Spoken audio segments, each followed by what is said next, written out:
ำราสู่ความสำเร็จและเนื้อหาพิเศษจากเรา The Library Premium Content รับชมทั้ง2ช่องทางได้แล้ววันนี้ทั้ง YouTube Membership และ www.thelibrarylearn.com เพราะการเรียนรู้จะทำให้คุณเป็นอิสระ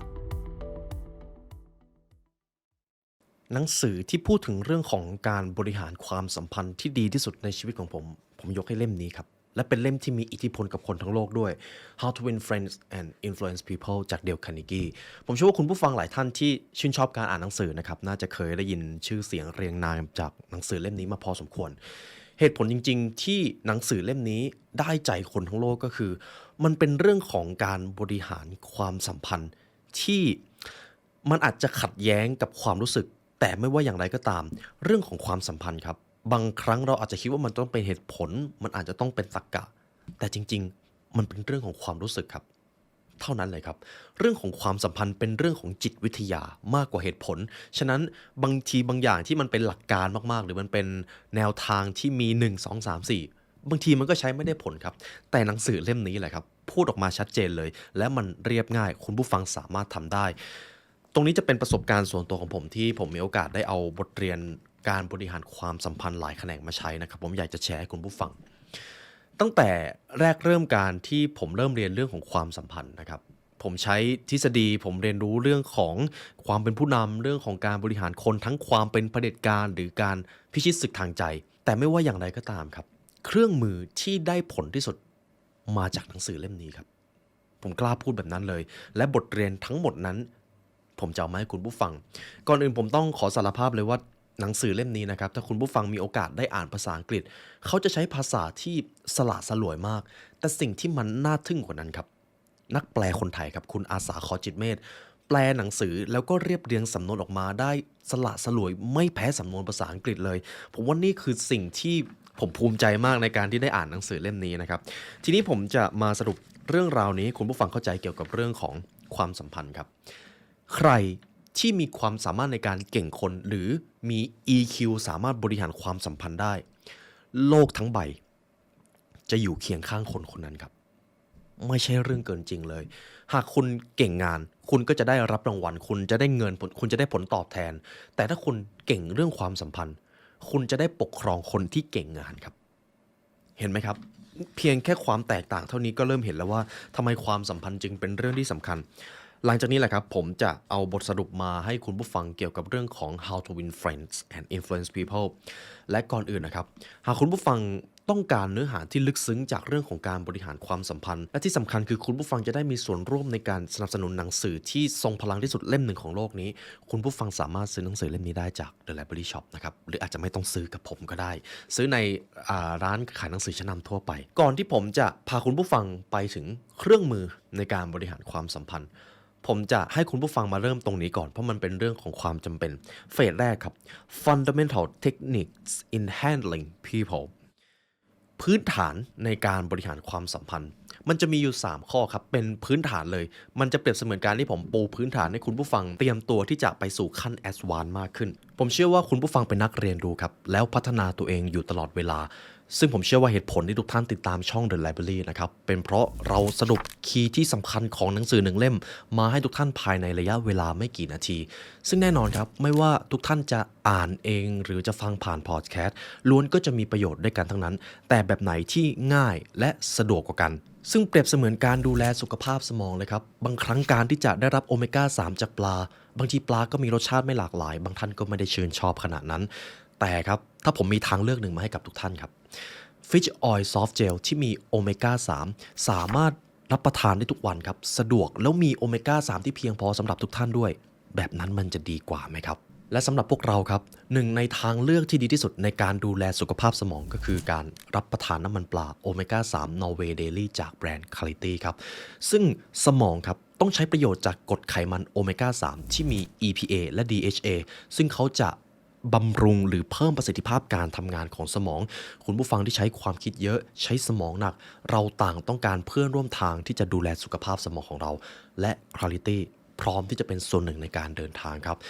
สะดวกรับประทานง่ายและที่สำคัญครับไม่มีกลิ่นคาวเลยครับโดยคุณผู้ฟังครับสามารถสั่งซื้อผลิตภัณฑ์โอเมก้า3 Norway Daily ได้ที่ www.clarity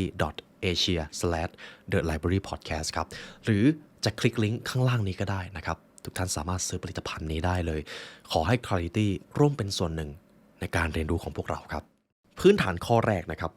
if you want to get honey don't kick over the beehive หากท่านต้องการน้ำผึ้งโปรดอย่าไปเตะรังคุณผู้ฟังลองนึกภาพนะครับสมมุติว่าผมต้องการน้ำผึ้งที่มันมีรสชาติหวานหอมคุณเดลคาร์เนกี้ก็จะบอกว่าหากท่านต้องการน้ำผึ้งนั้นอย่าไปเตะรังมันเพราะท่านจะไม่ได้อะไรเลยแถมท่านจะโดนต่อยกลับมาด้วยมันจะเปรียบได้แบบนี้เลยครับมนุษย์ทุกคนครับทั้งในชีวิตของคุณผู้ฟังตัวผมเองหรือใครก็ตามที่อยู่รอบตัวคุณในตอนนี้มนุษย์มีทั้งความเชื่อมีความคิดมีอคติที่ถูกโปรแกรมหรือฝังติดตัวคนคนนั้นไว้ฉะนั้นอย่าเริ่มต้นด้วยการเป็นปรปักษ์กับผู้คนเหล่านั้นอย่าเริ่มต้นต่อต้านความคิดของพวกเขาแต่จงเข้าใจพวกเขาเสียก่อนหากคุณทำสิ่งนี้ไม่ได้ขั้นตอนอื่นๆแทบไม่ต้องพูดถึงครับมันเป็นเรื่องของการมีเอมพัตตีความเข้าอกเข้าใจในความเป็นเพื่อนมนุษย์นั่นเองสมมตินะครับหากผมจะไปสร้างความสัมพันธ์กับใครก็ตามและทุกๆครั้งเวลาที่ผมไปพูดคุยไปสนทนาผมจะหาเรื่องไปขัดแย้งกับพวกเขาตลอดเลยถ้าคุณผู้ฟังเป็นคนที่มาสนทนากับผมคุณจะอยากคุยกับผมต่อไหมครับแน่นอนครับไม่ใช่ไหมครับเพราะคุยด้วยแล้วก็อึดอัดไอ้นี่มันรู้ไปหมดทุกอย่างเลยซึ่งผลเสียมันก็จะตกมาอยู่ที่ผมด้วยมันจะเป็นได้แบบนี้เลยครับเวลาจะเข้าหาคนเราทุกคนมันจะมีอะไรบางอย่างที่ไม่เหมือนซึ่งกันและกันเข้าใจข้อนี้เป็นสิ่งแรกและคุณจะมองโลกตามความเข้าใจเหมาะกับความเป็นจริงมากขึ้นนี่คือพื้นฐานข้อที่ 1ข้อที่ 2 the big secret of dealing with people นี่คือเคล็ดลับอันใหญ่ยิ่งในการติดต่อกับผู้อื่นในข้อนี้ผมจะพูดถึงเรื่องของการมีปฏิสัมพันธ์หรือมีการสื่อสารนี่คือความลับที่มันยิ่งใหญ่มากครับสมกับหัวข้อนี้เลยเขาบอกว่า there is one way under high heaven to get anybody to do anything is by making the other person want to do it themselves ภายใต้ท้องฟ้าหรือท้องนภาผืนนี้มีแค่ทางเดียวที่จะทำให้คนตอบสนองหรือกระทำในสิ่งที่ท่านปรารถนาสิ่งนั้นคืออะไรรู้ไหมครับสิ่งนั้นคือการทำให้คนคนนั้นอยากทำสิ่งนั้นด้วยตัวเองครับขีดเส้นใต้คำว่าด้วยตัวเองคุณผู้ฟังเคยสมมติถ้าท่านมีลูกหรือมีน้องมีเพื่อนร่วมงานแล้วต้องการที่จะให้เขาทำบางสิ่งบางอย่างที่ท่านต้องการพอท่านเริ่มด้วยการชี้นิ้วสั่งผลลัพธ์ส่วนใหญ่มันเป็นยังไงครับเขาทำก็จริงใช่ไหมครับในบางครั้งแต่คุณก็รู้สึกว่าเหมือนคุณถูกต่อต้านทางความรู้สึกบางอย่างความจริงก็คือ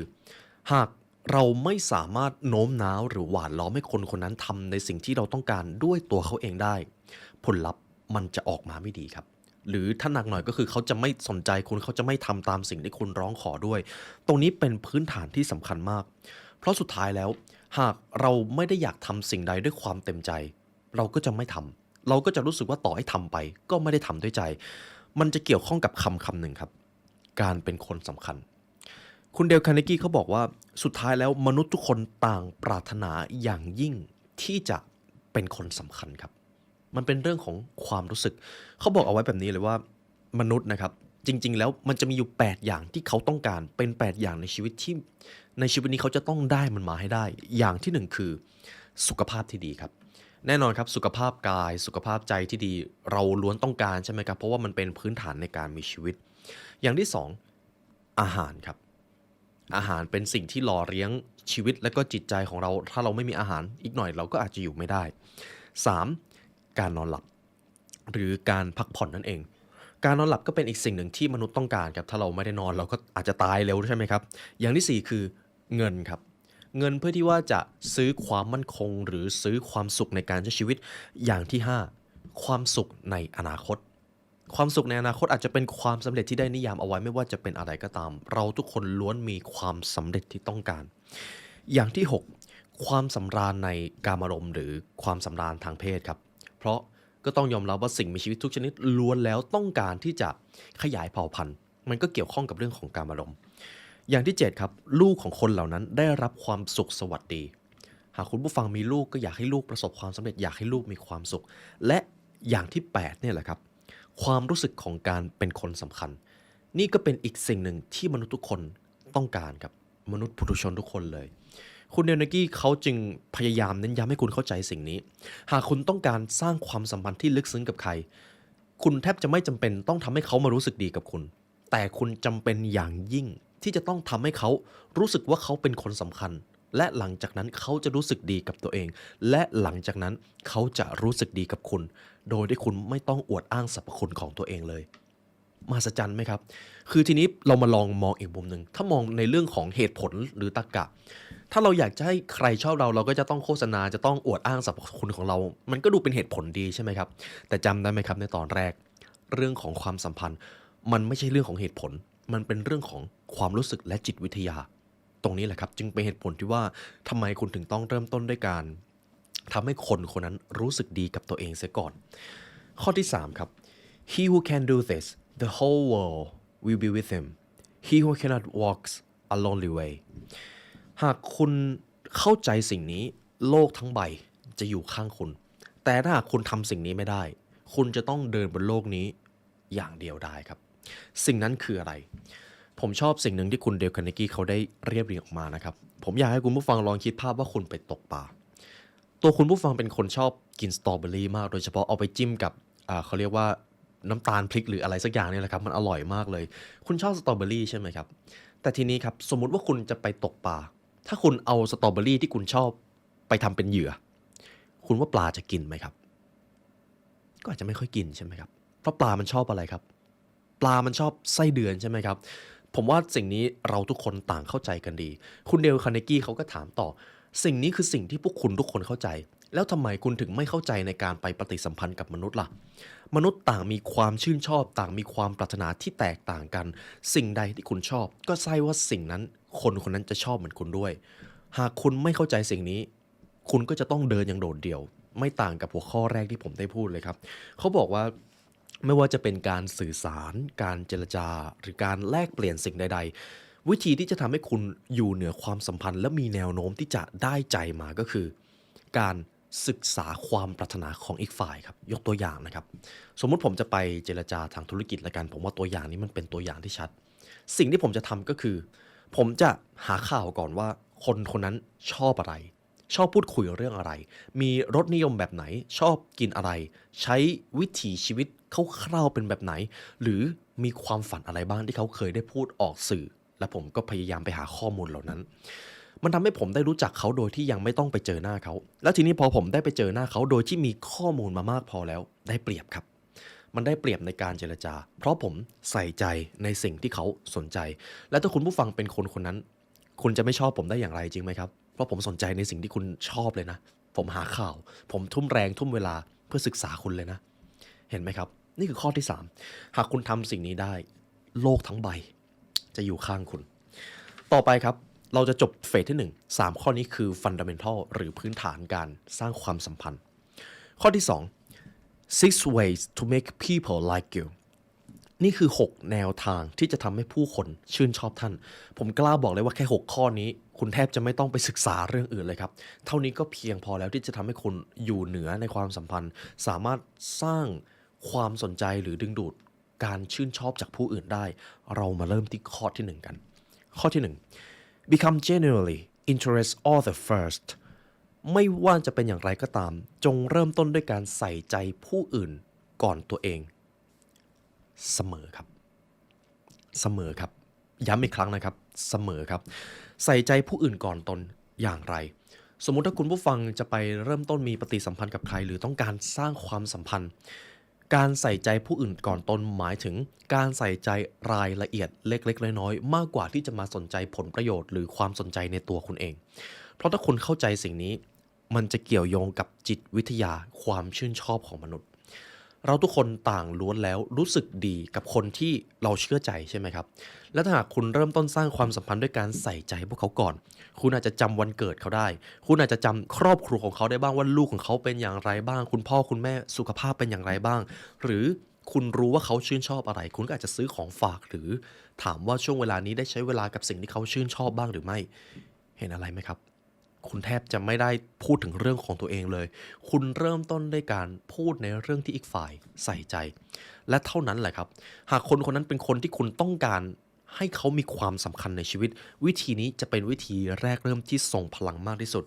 หาข่าวของผู้อื่นก่อนจะไปสนทนาและคุณจะได้รับการต้อนรับไปทุกคนทุกแห่ง ต่อไปนี้จะเป็นตัวอย่างที่ผมใช้จริงนะครับสิ่งหนึ่งที่ผมว่ามันเป็นรายละเอียดเล็กๆน้อยๆมากแต่ถ้าคุณทำได้คุณจะเซอร์ไพรส์คนเหล่านั้นมากครับอย่างแรกคืออาจจะจำวันเกิดเขาได้หรืออย่างน้อยที่สุดจำชื่อเขาให้ได้เวลาผมไปบรรยายต่างสถานที่นะครับผมจะมีโอกาสได้ปฏิสัมพันธ์กับคนที่ฟังผมอยู่ผมก็จะมีโอกาสถามครับว่าเขาชื่ออะไร แล้วในห้องบรรยายบางครั้งมีเป็น100-200คนนะครับแต่ผมจะไม่มีทางยอมพลาดที่จะจำชื่อพวกเขาไม่ได้เด็ดขาดผมจะต้องจำชื่อให้ได้ว่าคนที่ผมไปปฏิสัมพันธ์ด้วยคนที่ผมได้ถามคำถามด้วยชื่ออะไรเพราะการจำชื่อมันเป็นสิ่งที่ทรงพลังครับอย่างที่สองหากเป็นคนสนิทผมก็อาจจะไถ่ถามเลยว่าลูกของคุณเป็นอย่างไรบ้างคุณพ่อคุณแม่ยังสบายดีอยู่หรือไม่ การใส่ใจครอบครัวของเขา มันจะทำให้เขารู้สึกว่าเราใส่ใจวิถีชีวิตเบื้องลึกของเขาด้วย เท่านั้นแหละครับ ถ้าคุณผู้ฟังเป็นคนที่สนทนากับผมคุณก็อาจจะรู้สึกดีกับผมก็ได้ครับ และอย่างที่3ง่ายที่สุดคือความชื่นชอบครับ หาข่าวว่าคนคนนั้นชื่นชอบอะไร ข้อที่2 the good way to make a first impression ข้อนี้เราจะพูดถึงเรื่องของความประทับใจแรกครับ นี่คือวิธีที่ทรงพลังที่สุดในการสร้าง first impression คุณผู้ฟังน่าจะมีความคิดเห็นหนึ่งที่คล้ายๆกันกับผม หากต้องการไปเข้าหาใครก็ตาม การสร้าง first impression ที่ดีมักจะเป็นสิ่งที่เราปรารถนาใช่ไหมครับ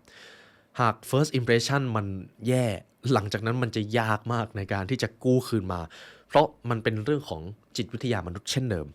คำถามก็คือ แล้วถ้าเราต้องการที่จะสร้าง first impression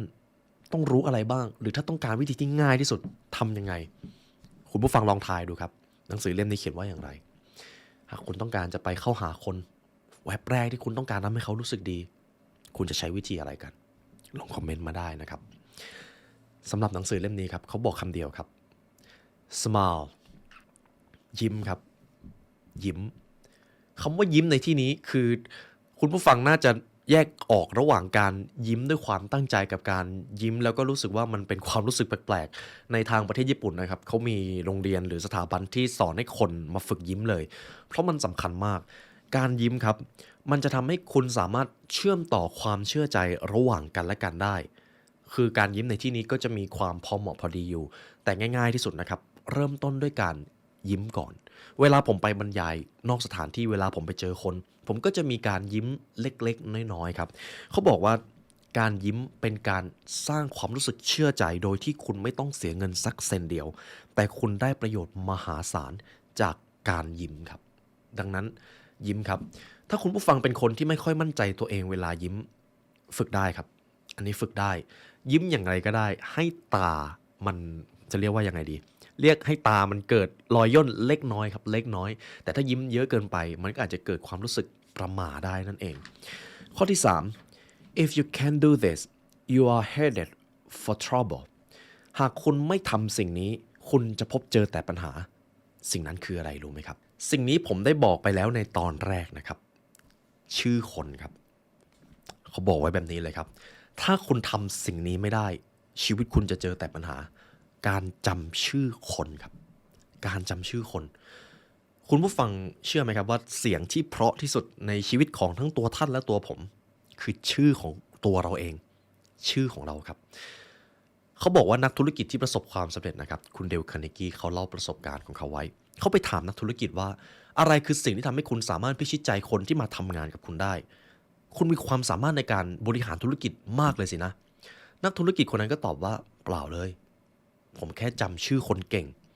คุณเดลคาร์เนกี้ก็ถามต่อ งั้นแสดงว่าคุณจำชื่อคนได้เป็นร้อยเป็นพันคนเลยสิ นักธุรกิจท่านนั้นก็ตอบเปล่า ผมจำได้50,000 กว่าคน ครึ่งแสน ผมไม่เคยพลาดที่จะจำชื่อคน ไม่ว่าจะเป็นพนักงานระดับผู้บริหาร ระดับปฏิบัติการระดับผู้จัดการหรือแม้แต่แม่บ้าน ผมจะไม่เคยพลาดที่จะจำชื่อของพวกเขา เพราะนั่นคือเสียงที่ไพเราะมากที่สุด หากผมไม่ได้เจอกับใครมานานนม แต่ผมยังสามารถจำชื่อเขาได้ คุณคิดดูสิว่าเขาจะรู้สึกประทับใจขนาดไหน เห็นอะไรไหมครับ นี่คือความมหัศจรรย์ของการจำชื่อคนครับ ทีนี้ปัญหาที่มันจะตามมาก็คือบางท่านก็อาจจะถนัดในการจำชื่อคน แต่สำหรับบางท่านประมาณว่าเข้าหูซ้ายทะลุหูขวาเดินไปสักพักลืมอีกแล้ว ผมจะเอาเทคนิคในการจำชื่อคนให้แม่นยำมาให้นะครับ และผมกล้าบอกเลยว่าถ้าคุณทำสิ่งนี้ได้ คุณจะได้รับโอกาสหรือโชคดีบางอย่างจากการจำชื่อคน อย่างที่หนึ่งครับจดครับจดชื่อคนไว้อาจจะเป็นในสมุดหรืออาจจะเป็นในโทรศัพท์ก็ได้การจดในที่นี้สมมุติคุณไปมีปฏิสัมพันธ์กับใครมาสักพักคุณก็อาจจะปลีกวิเวกมาอ๋อคนนี้เขาชื่อนี้ชื่อนี้วันนี้มีโอกาสได้เจอคนนั้นคนนี้จดชื่อเขาไว้ให้แม่นครับเชื่อเถอะครับเพราะถ้าคุณไม่ได้จดไม่ได้มีการบันทึกเลยมันมีโอกาสสูงที่จะลืมหรือถ้าคุณไม่อยากจด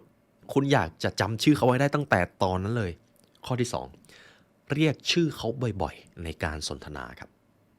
ยกตัวอย่างนะครับเวลาผมไปเจรจาธุรกิจนะครับผมจะใช้เทคนิคในการเรียกชื่อเขาบ่อยๆสมมุติว่าคุณผู้ฟังชื่อคุณเอแล้วกันง่ายดีคุณเอครับเนี่ยวันนี้ผมรู้สึกดีใจมากเลยที่มีโอกาสได้มาเจรจาธุรกิจกับคุณเอนะครับในตอนนี้คุณเอมีแผนธุรกิจอะไรพอจะชี้แนะผมได้ไหมครับเพราะว่าจากที่ผมเห็นคุณเอบริหารธุรกิจมาจนประสบความสำเร็จขนาดนี้คุณเอน่าจะมีประสบการณ์เยอะกว่าผมแน่นอนเห็นไหมครับผมเรียกชื่อเขาไปประมาณเกือบห้าหรือบางทีผมอาจจะเรียกได้เป็นร้อยเลยหากจบการสนทนานั้นมันเป็นการเรียกชื่อเขาบ่อยๆแล้วเราจะจำครับหรืออย่างที่3ครับถ้าคุณผู้ฟังลืมอันนี้แหละครับมันจะเริ่มเป็นปัญหาสมมติคุณผู้ฟังจำชื่อใครมาได้แล้วแต่เผอิญครับสมองมันไม่ค่อยรักดีครับคุณลืมนี่จะเป็นเทคนิคในการที่คุณจะให้เขาพูดชื่อเขาอีกรอบก็คือหยิบสมุดกับปากกาขึ้นมาหรือโทรศัพท์ก็ได้แล้วก็ลองบอกกับเขาว่า คุณพอจะสะกดชื่อของคุณได้หรือเปล่าครับพอดีผมกลัวเขียนผิดเพราะวันนี้ผมอยากจะเขียนลงไปในไดอารี่เห็นไหมครับมันเป็นการเนียนถามชื่อครับใช่ครับผมใช้บ่อยด้วยเพราะบางทีผมก็ลืมแต่มันเป็นการทำให้เขารู้สึกโอเคอยากให้สะกดชื่อได้เขาก็จะจับไม่ได้ว่าผมลืมแล้วมันก็เป็นวิธีที่ดีที่สุดด้วยเท่าที่ผมได้ลองมาดังนั้นย้ำอีกครั้งนะครับถ้าคุณจำชื่อคนไม่ได้เป็นส่วนใหญ่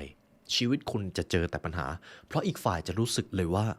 คุณไม่จริงใจกับเขา คุณไม่ได้ใส่ใจเขาเหมือนที่เขาใส่ใจคุณจำได้ไหมครับ มันเป็นเรื่องของจิตวิทยาไม่ใช่เรื่องของเหตุผล ข้อที่4ครับ the easy way to become a good conversationalist หนทางสู่การเป็นนักสนทนาที่เยี่ยมยอดนี่คือหนทางที่จะทำให้ท่านสมปรารถนานั้นในข้อก่อนหน้านี้ผมพูดถึงเรื่องการใส่ใจผู้อื่นเรื่องของการสร้าง first impression เรื่องของการจำชื่อคนในข้อนี้แหละครับเราจะมาเริ่มเข้าสู่ช่วงกลางเกมกันแล้วหากต้องสนทนากันคุณต้องทำอย่างไรล่ะถึงจะสามารถพิชิตความสัมพันธ์หรือพิชิตใจคนได้คุณผู้ฟังลองคิดดูนะครับผมอยากถามคำถามกับคุณผู้ฟังมากเลยเวลาคุณสนทนากับใครก็ตามทุกท่านมีเทคนิคอย่างไรในการทำให้อีกฝ่ายรู้สึกดีกับบทสนทนานั้นและนี่ก็คือบทเรียนจากหนังสือทรงอิทธิพลเล่มนี้นะครับเขาบอกว่าในการเจรจาเรื่องปกติเรื่องครอบครัวหรือแม้แต่การค้าที่มันยิ่งใหญ่มหาศาลมันไม่มีความลับอะไรเลยในการติดต่อธุรกิจจนบรรลุผลสำเร็จแต่สิ่งที่มันสำคัญอย่างยิ่งก็คือการตั้งอกตั้งใจฟังใช่ครับทุกท่านฟังไม่ผิดครับในการสนทนาที่จะทำให้ประสบความสำเร็จสิ่งที่ท่านต้องระลึกและมันเป็น first priority หรือเป็นความสำคัญมากที่สุดก็คือ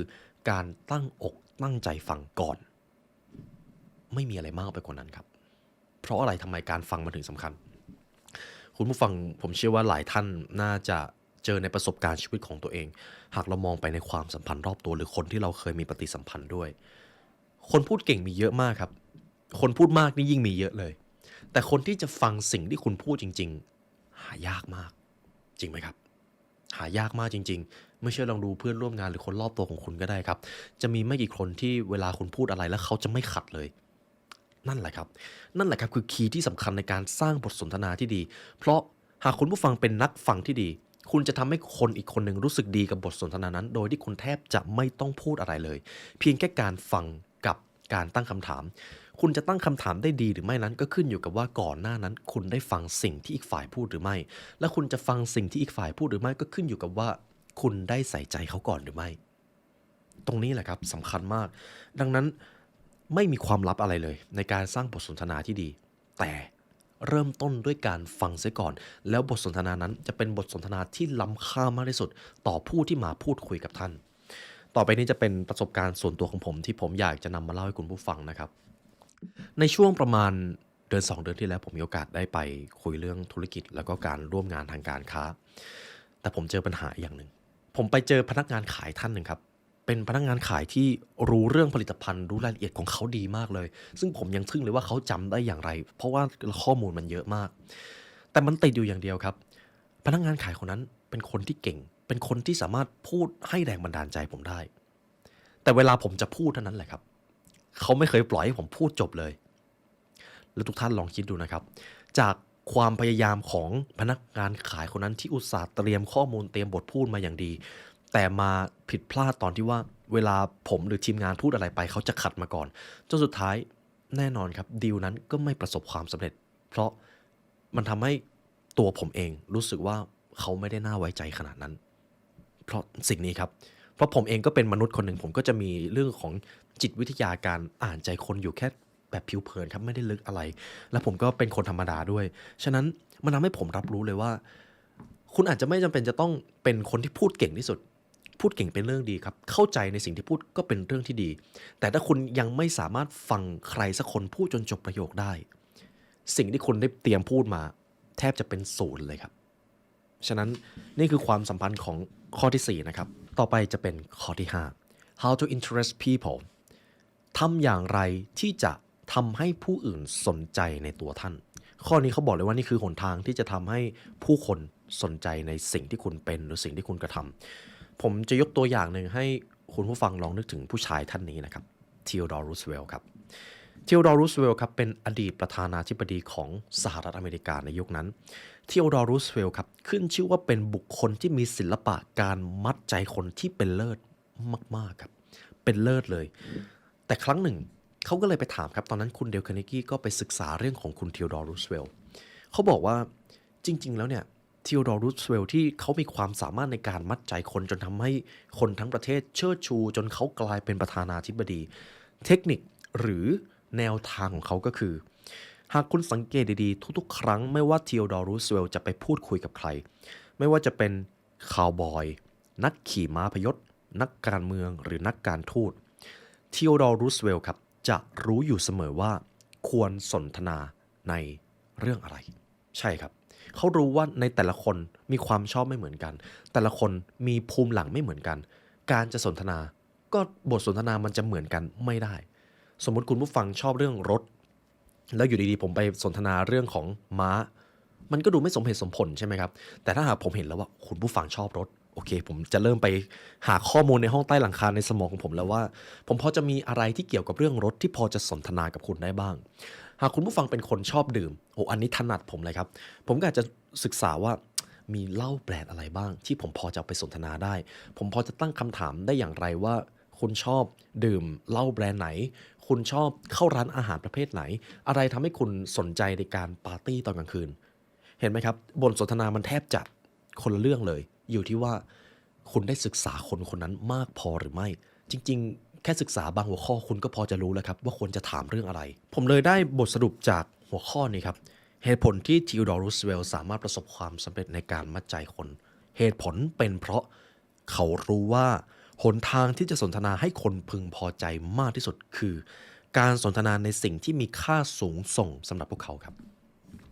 หากสิ่งไหนไม่มีค่าพอที่จะทำให้เขาฟังคุณได้เขาก็จะไม่สนทนาเพราะสุดท้ายแล้วครับคุณผู้ฟังหากเรื่องอะไรก็ตามไม่ใช่เรื่องที่เขาสนใจไม่ว่าคุณจะพูดดีหรือพูดได้มากขนาดไหนสุดท้ายเขาก็ไม่สนใจครับเท่านั้นเลยดังนั้นกฎข้อที่5คือโปรดสนทนาในเรื่องที่อีกฝ่ายสนใจเสียก่อนและถ้าหากเขาอาจจะสนใจคุณกลับเขาอาจจะให้คุณได้มีโอกาสพูดเรื่องที่คุณสนใจด้วยก็ได้แต่อย่าลืมครับความสัมพันธ์ที่ยอดเยี่ยมคุณจะต้องเป็นฝ่ายเริ่มก่อนครับต่อไปจะเป็นกฎข้อสุดท้ายนะครับ how to make people like you หนทางที่จะทำให้คู่อื่นชื่นชอบคุณในทันทีทันใดย้ำนะครับทันทีทันใดคุณเดลคาร์เนกีเขาบอกว่าหลักสำคัญที่สุดแห่งธรรมชาติของมนุษย์ก็คือความกระหายที่จะได้รับการยกย่องครับคุณผู้ฟังฟังไม่ผิดครับความกระหายที่มากที่สุดและมันทรงพลังมากของมนุษย์คือการรู้สึกเป็นส่วนหนึ่งหรือการรู้สึกว่าตัวเองมีความสำคัญอย่างยิ่งครับมันจะเป็นเหตุผลที่ว่าทำไมคุณผู้ฟังลองสังเกตดีๆนะครับมหาเศรษฐีในโลกใบนี้นะครับเมื่อเขาร่ำรวยแล้วเขาไม่รู้จะเอาเงินไปทำอะไรแล้วเขาก็จะเอาเงินไปทำมูลนิธิทำการกุศลไปบริจาคบ้างแน่นอนครับมันเป็นสิ่งที่ดี แต่ลึกๆผู้คนเหล่านั้นถูกขับเคลื่อนด้วยความรู้สึกที่จะได้รับการยกย่องซึ่งไม่ใช่เรื่องที่ผิดนะครับมันเป็นธรรมชาติของมนุษย์เพราะถ้าเราไม่ได้ความรู้สึกนั้นมาเลยในช่วงการมีชีวิตคุณก็จะรู้สึกไร้ค่าในทันทีทันใดนี่จึงเป็นเหตุผลที่ว่าทำไมเราถึงอยากทำงานทำไมเราถึงอยากเลื่อนฐานะทำไมเราถึงอยากร่ำรวยเพราะเราปรารถนาที่จะได้รับการยกย่องเท่านั้นเลยครับคำนี้ถูกสอนไว้มาเป็นพันปีดังนั้นหากคุณผู้ฟังต้องการให้ใครมาชื่นชอบคุณจะต้องทำสิ่งนี้ลองปฏิบัติราวกับว่าทำให้คนคนนั้นรู้สึกว่าเขาเป็นคนสำคัญรู้สึกว่าเขามีความภาคภูมิใจในตัวเองคุณอาจจะชื่นชมเขาชื่นชมความเก่งกาจยกย่องเขานี่แหละครับคือแก่นที่จะบอกว่าทำยังไงให้คนชื่นชอบคุณจะต้องทำให้เขาชื่นชอบตัวเองเหมือนที่ย้อนกลับไปในตอนแรกเลยครับและผมจะมีคำสอนหนึ่งที่เป็นคำสอนที่ถูกสอนไว้มาเป็นพันๆปีจงปฏิบัติตนต่อผู้อื่นเฉกเช่นที่ท่านต้องการให้ผู้อื่นปฏิบัติกับท่านหากท่านต้องการให้ผู้อื่นชื่นชอบในตัวท่านก็ต้องทำให้คนคนนั้นชื่นชอบในตัวเองซะก่อนและเมื่อนั้นเขาก็จะกลับมาชื่นชอบท่านเพราะท่านได้ให้สิ่งที่มีค่าที่สุดกับเขาไปแล้วเดี๋ยวเขาก็จะให้ท่านกลับนี่แหละครับคือกฎข้อที่6ซึ่งเป็นกฎที่ทรงพลังและผมกล้าบอกเลยว่าถ้าคุณผู้ฟังมีศิลปะในการใช้การชื่นชมการมองเห็นข้อดีของผู้อื่นเขาจะชอบคุณในทันทีเลยเพราะสุดท้ายแล้วคุณต้องทำให้ผู้อื่นเกิดความรู้สึกเป็นคนสำคัญและควรทำด้วยความบริสุทธิ์ใจผมจะมีเรื่องเล่าหนึ่งอันนี้เป็นเรื่องเล่าตอนสุดท้ายซึ่งผมเอากฎข้อนี้ไปใช้ในช่วงประมาณปีที่แล้วครับผมมีโอกาสต้องไปทำเอกสารบริษัทซึ่งในตอนนั้นผมยังเป็นคนดูแลเอกสารอยู่เพราะตอนนั้นเป็น CEO ครับ Chief Everything Officer เป็นช่วงเวลาที่ผมจะต้องเอาข้อมูลของบริษัทไปแก้กับหน่วยงานราชการคุณผู้ฟังลองคิดตามผมนะครับการแก้ข้อมูลเอกสารแล้วเป็นข้อมูลทางราชการด้วยเนี่ยหากมันมีอะไรผิดพลาดเล็กน้อยคุณจะต้องกลับไปที่ออฟฟิศของคุณไปแก้ข้อมูลใหม่แล้วก็กลับมาที่สำนักงานผมทำอยู่อย่างนั้น3 รอบครับซึ่งใช่ครับผมเองก็รู้สึกว่าทำไมมันยุ่งยากจังเลยแต่รอบที่3ผมลองใช้วิธีนี้เพราะรู้สึกว่าโอเคถ้าผมทำด้วยเหตุผลไม่ได้ลองเปลี่ยนไปในทางจิตวิทยาในตอนนั้นครับผมเอาเอกสารไปแก้ข้อมูลเป็นครั้งที่3แล้วมันมีจุดผิดพลาดเล็กน้อยมากและผมเชื่อว่ามันสามารถแก้ไขได้ตรงนั้นเลยผมลองใช้วิธีนี้ผมเองก็รู้สึกหงุดหงิดที่ว่า3 ครั้งแล้วยังไม่สำเร็จเสียทีผมเลยลองเปลี่ยนผมพูดคุยกับเจ้าหน้าที่คนนั้นด้วยการถามว่าใน1 วันนี้มีงานเอกสารมาเยอะไหมครับแล้วบริหารจัดการอย่างไรครับเนี่ยถึงให้มันเป็นระเบียบเรียบร้อยได้ขนาดนี้เห็นอะไรไหมครับในช่วงท้ายที่ผมปิดประโยคทำอย่างไรครับเนี่ยงานถึงเป็นระเบียบเรียบร้อยได้ขนาดนี้อีกฝ่ายรู้สึกถูกเชิดชูใช่ไหมครับและหลังจากนั้นผมก็ถามต่อแล้วในการทำงานแต่ละวันเวลาจะต้องต้อนรับคนที่เข้ามาทำงานมีเทคนิคอะไรบ้างครับเนี่ยถึงสามารถไม่ทำให้งานมันกระจุกหรือทำให้งานมันไม่เกิดความวุ่นวายมีเทคนิคอะไรบ้างพอจะแนะนำผมได้หรือเปล่าเห็นไหมครับผมเริ่มไม่ได้พูดถึงเรื่องของเอกสารที่ผมจะเอามาแก้เลยครับผมถามเขาผมใส่ใจในสิ่งที่เขาเป็นใส่ใจในสิ่งที่เขาเก่งแล้วก็ทำให้เขารู้สึกดีกับตัวเองและคุณผู้ฟังครับหลังจากนั้นเขาเรียกผมไปคุยที่โต๊ะเขาเลยครับประมาณครึ่งชั่วโมงผมก็ถามเลยว่าอ๋อเวลาคุณจะต้องไปทำงานนอกสถานที่หรือตอนนี้คุณเป็นผู้จัดการเลยเหรอครับเนี่ยมีเทคนิคการบริหารคนอย่างไรบ้างผมเชื่อว่าผมสามารถขอเรียนรู้จากคุณเอาไปปรับใช้กับบริษัทของตัวเองได้แน่เลยและคุณผู้ฟังใช่ไหมครับคุยไปคุยมาเอกสารที่ผมจะเอาไปแก้ได้รับการแก้เรียบร้อยครับโดยที่ผมไม่ต้องกลับไปที่ออฟฟิศแล้วก็มาอีกครั้งที่4นี่คือความสำคัญในการบริหารความสัมพันธ์ครับเท่านั้นเลยครับมันจะอาจจะเกี่ยวเรื่องกับคอนเนคชั่นเรื่องของการสร้างการร่วมมือกับคนหมู่มากก็ได้แต่ไม่ว่าอย่างไรก็ตามความสำเร็จของคุณผู้ฟังจะพึ่งพากับกลุ่มคนเสมอไม่ว่าคุณจะเป็น introvert หรือ extrovert คุณหลีกเลี่ยงสิ่งนี้ไม่ได้ครับและนี่ก็เป็นประสบการณ์ที่ผมเอามาเล่าให้คุณผู้ฟังนะครับหวังว่าจะเป็นอีกสิ่งหนึ่งที่ทำให้เห็นความสำคัญของการมีมนุษยสัมพันธ์ที่ยอดเยี่ยมนั่นเองและสิ่งเหล่านี้ฝึกฝนได้เช่นที่ท่านกำลังทำอยู่ในตอนนี้ครับและเช่นเคยครับหากคุณผู้ฟังต้องการเรียนรู้จากหนังสือเล่มนี้อย่างลึกซึ้งนะครับเพราะเนื้อหาส่วนใหญ่ที่ผมนำมาเล่าก็จะเป็นส่วนหนึ่งจากประสบการณ์ของผมและจริงๆแล้วเนื้อหาหนังสือเล่มนี้ผมยังเอามาไม่ถึงครึ่งเลยครับสามารถซื้อได้จาก The Library Shop ครับและหากคุณผู้ฟังมาถึงตรงนี้ผ ตัวผมเองก็ขอบคุณและเป็นเกียรติอย่างยิ่งครับที่เรามีโอกาสได้มาเรียนรู้ด้วยกันและสุดท้ายนะครับในวันนี้ได้เวลาอันสมควรแล้วครับทีมงาน The Library Learn และตัวผมเองไลออนยุวศิลป์ขอลาไปก่อนขอให้วันนี้เป็นวันที่ยอดเยี่ยมของทุกท่านครับสวัสดีครับ